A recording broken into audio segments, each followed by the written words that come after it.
ingredients as head chef Jonathan Reeves showcases great Irish food, simply bursting with flavour using the highest quality, freshest local ingredients. Open Wednesday to Friday from 5 p.m. and weekends from 2 p.m. Number 45 restaurant at Brennan's Lane, Ballina. Love at first bite. Connacht Print and Signs, Tone Street, Ballina, for personalised memorial cards, printing and all your signage. Call 096 77468. That's 096 Print.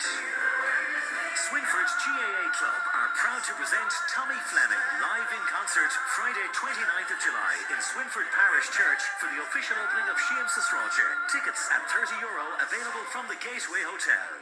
The summer sale ends this Sunday at Shaw's Department Stores, Castlebar and Ballina. Save up to 50% on something of real quality from a name you know you can trust. There's no time to waste. Sale ends this Sunday at Shaw's Department Stores, Castlebar and Ballina. The Tommy Marren Show, brought to you by Castlebar Credit Union, your first choice. When you think of home improvements, so do we. 094 90 22969 or castlebarcu.ie.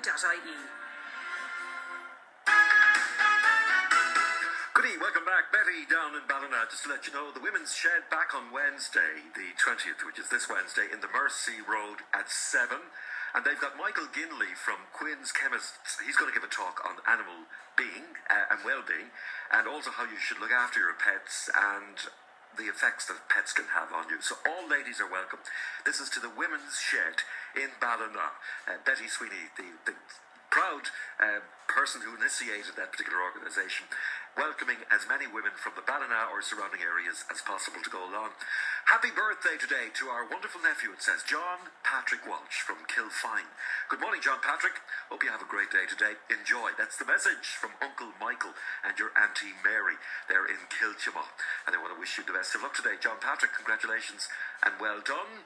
I mentioned here also to say hi to Joe and Teresa Callahan from Ballahadreen and their extended family.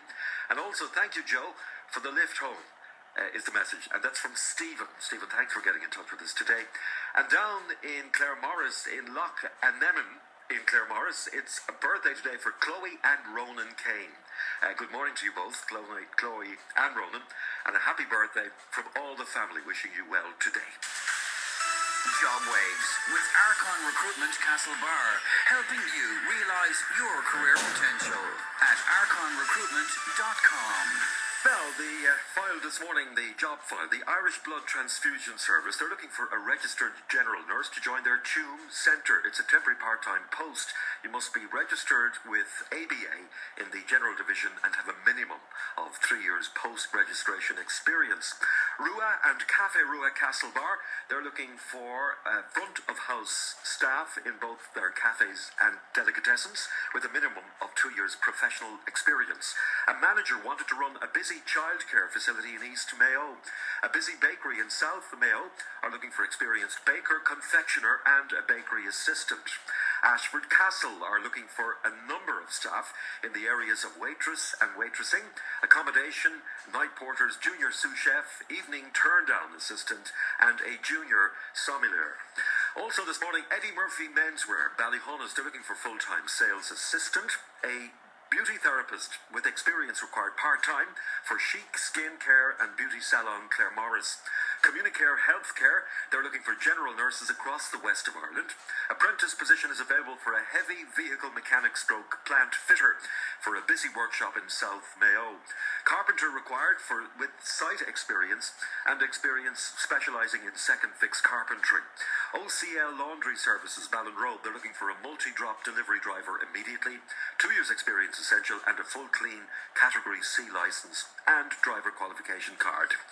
Part-time qualified hairdresser wanted in the Shrule area.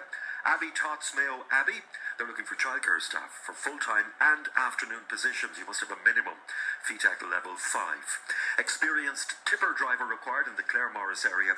And Archon Recruitment are looking for a production manager, a warehouse stroke sales administrator, a foreman, a mechanical engineer and a sales administrator. All the details and the contact numbers for all those jobs are on our website.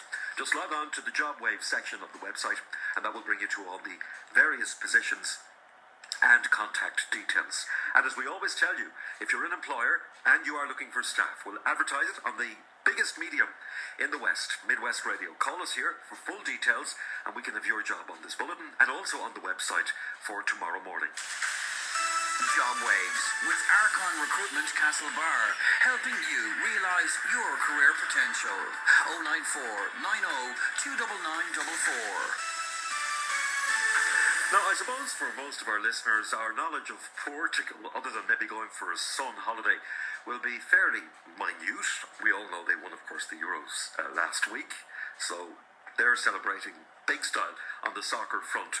But my first guest on the programme this morning is from Sligo. He's lived most of his life been involved with something to do with the Spanish society in Sligo.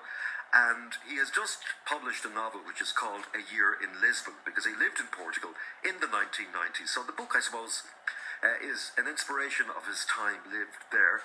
And it is a coming-of-age story, an examination of what it's like to live in a foreign country, and the humorous and often entertaining look at the world of English language teaching. His name is Lorcan McNamee, and he joins me on the line now. Lorcan, good morning. Hello, Tommy. Nice to talk to you. And to you. What part of Sligo are you from? Sligo town. Okay, you're in Townie. Yeah. All right. When did you first move to Portugal then? I went to Portugal first in 1995. So I had been living in Iceland, and then I needed a change. So I went looking for the sun. So I ended up in Portugal for 3 years there teaching English. Was it more by default than anything else? More or less, yeah. Similar to the character in the novel, it was where I got a job. Yeah. So, I wanted to live in the southern Europe, and that's where I got a job. So from Iceland to Portugal, it's quite a climatic change. Quite a change, yeah. Yeah. And how long did you live there? I lived in Lisbon for 3 years, about 95 to 98. So what's Lisbon like to live in? Well, when I was there, I'm sure it's changed even since then, but when I was there, it's a fascinating place, very extremely historic, beautiful place, very busy, but just for an Irish person going there, it's again, this kind of comes out in the novel, it's a very kind of, it's a very sensory change in that you've got a new, climate, new food, new language, new people. So it was a very formative experience for me. Did you settle in well? I think like everybody, anybody who lives in a foreign country, it takes time to adapt. So sometimes it's I talk about in the book about it's the kind of the joys and challenges of living in a foreign country, and I think that's kind of reflected in the character in the book. So there's things that are great and things that are difficult to adapt to. And is English the second language in Portugal? I'd say so, yeah.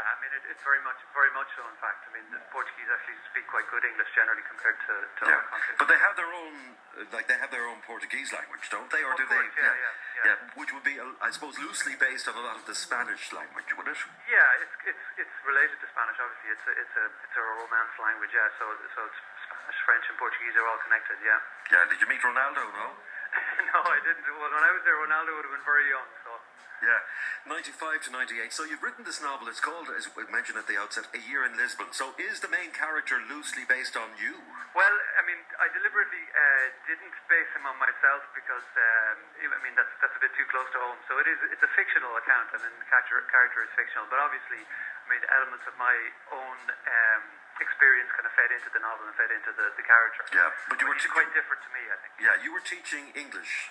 Yes, and of course, the character, the main character, Cian, is an English teacher as well in the novel. So the similarity is there, obviously, yes. But when you emailed us, you said that the book takes a humorous and entertaining look at the world of English language teaching. I imagine there's lots of interesting stories for English teachers teaching a foreign student how to speak English. Yeah, there is. There are, yes.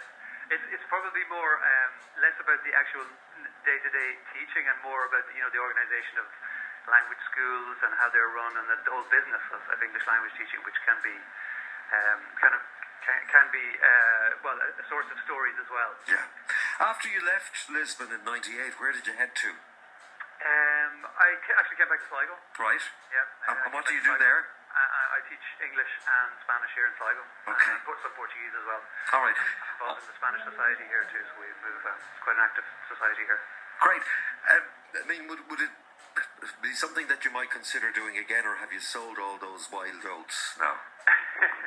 Well, yeah, I mean, I never say never. I'm hoping actually to go back to Lisbon this August and to promote the book. I think there'll be the market for the book in Lisbon itself, because the Portuguese like reading about themselves as much as we do, you know. So I'm hoping to spend a good chunk of time there this summer. So.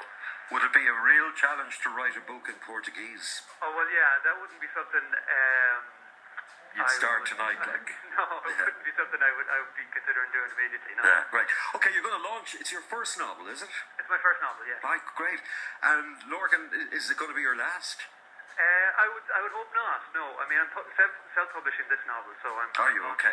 I'm launching it on Thursday at 8 o'clock in the Yates Building in Sligo, and it's a free event, so everyone is welcome. But I'm also going to be talking a little bit about the process of self-publishing during the launch. And I'm sure there's a lot of people out there who are interested in, you know, writing books and publishing a book. Yeah, that's one of the big things. The big stumbling blocks for so many aspiring writers is, you know, how to self-publish. It is possible. Is it time-consuming and troublesome? Yeah, well, it depends on how you want to do it. If you want to just go the e-publishing route, you can do it almost for free on Kindle. I mean, it's remarkably easy. And if you want to actually produce an actual printed book, which most people like to have, it's a little more complicated and a little more expensive, but it's all doable now, and it's much easier and much cheaper now than it used to be, and it's getting easier all the time because of new technology. So, and if people are interested as well, I mean, I have a website here in Lisbon.com, and I talk a little bit about the process of self-publishing. People are interested in looking at that. www.ayearinlisbon.com, Exactly. Which is probably one worth having a look at. But can I just ask you, out of complete curiosity, nothing to do with the book or the launch, what was it like living in Iceland? Yeah, well, completely different experience. I mean, you know, it was dark for maybe 3 or 4 months of the winter, and snow for 6 months of the year, and so, I mean, it was just one extreme to the other. I mean, it's a fascinating place as well, absolutely fascinating. And what were you doing in Iceland? Teaching English as well. I mean, that's kind of what you do. Yeah, so it's a good way of getting around. It's a good way of getting around, yeah, for sure. Okay, so have a look for it, listeners. You'd be able to collect... Sorry, Tommy, can I just mention this? This book is on sale in bookshops in Mayo as well. Yes, I was just going to make that point. In Westport and Castlebar. The book is called A Year in Lisbon. It's by Lorcan McNamee. Will this book appeal to more than just people who have a connection with Portugal? I think so. I think it would. I think the main theme of the book is actually somebody in an unfamiliar situation, you know, in a foreign country. And I think a lot of people have had experiences of living in a foreign country, not just in Portugal, but anywhere. People have lived in Australia or the States or even Britain, and it's you know, it's the small little things and the big things that you have to adapt to and that are strange or different, and the whole process of either, you know, do you stick with your own, do you stick with the expat community, or do you try and mix with the locals as well? I think that's kind of a key theme in the book too. So I think a lot of people would identify with that, and you know, people who have travelled as well, and people who have just spent any time in a different country. Yeah, well, fair play, A, for writing the novel, and B, for self-publishing. It's terrific you've done it, and it's called again A Year in Lisbon by Lorcan McNamee. And if you want to go along to the launch, it's in the Yates Buildings in Sligo on Thursday at 8 o'clock, but you'll be able to pick it up in bookshops in Westport and Castlebar, and also on the usual websites. Yeah, it's in Sligo and Carrick-on-Shannon as well. Okay. Lorcan, thank you. Thank you very much. Are you on summer holidays now? Thank you. So, yeah? Okay. Take care. Yeah, no, I'm in August. In August, okay. Yeah. All right, great stuff. Thanks a lot. Lorcan McNamee joining us there from Sligo Town. His first novel, and we wish him well with it. 1850 5060 00 is our number. It's almost 9:45. The Tommy Marren Show, brought to you by Castlebar Credit Union, your first choice. When you think of home improvements, so do we. 094 90